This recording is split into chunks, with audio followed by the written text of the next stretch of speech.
ఒక చల్లటి ప్రశాంతమైన సాయం వేళ దాదాపు 7:30-8 గంటల సమయంలో గోదావరి, వశిష్ఠ గోదావరి, నర్సాపురం గోదావరి మాత యొక్క అందాలని చీకట్లో కూడా ఆ తల్లి ఎలా మెరిసిపోతుందో ఆ అందాలని చూపించాలనే తపనతోటి మీకు ఒకసారి చూపిస్తున్నాను.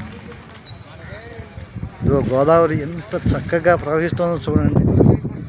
అలలు అలలుగా ఎక్కడ పొంగుతున్నట్టుగా కాకుండా ప్రశాంత గోదావరి అలలు ఒక్కసారి చూడండి.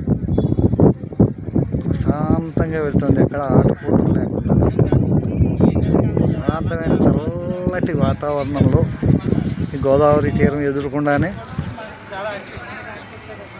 ఆ యొక్క పరమేశ్వరుడి యొక్క ఆలయం అమరేశ్వర స్వామివారి దేవస్థానం.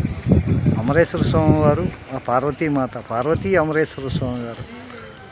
ప్రతి మనిషి, జీవి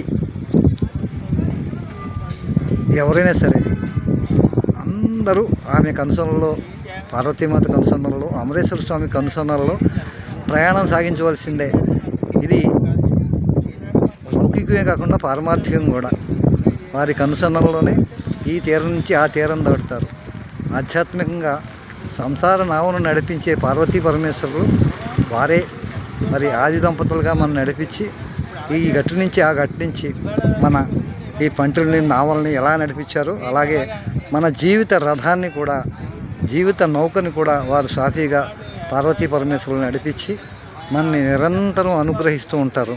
అలాంటి వశిష్ఠ గోదావరి సాయం వేళ మనం ఈ యొక్క అందచందాలు, ఆ స్వామి యొక్క అనుగ్రహ విశేషాలు, పార్వతీ అమరేశ్వరి యొక్క మరి విశేషాలని మనం తెలుసుకోవడం, వినడం, చూడడం మన అందరి అదృష్టంగా భావిస్తూ మీ ఆదూరి వెంకటేశ్వరరావు.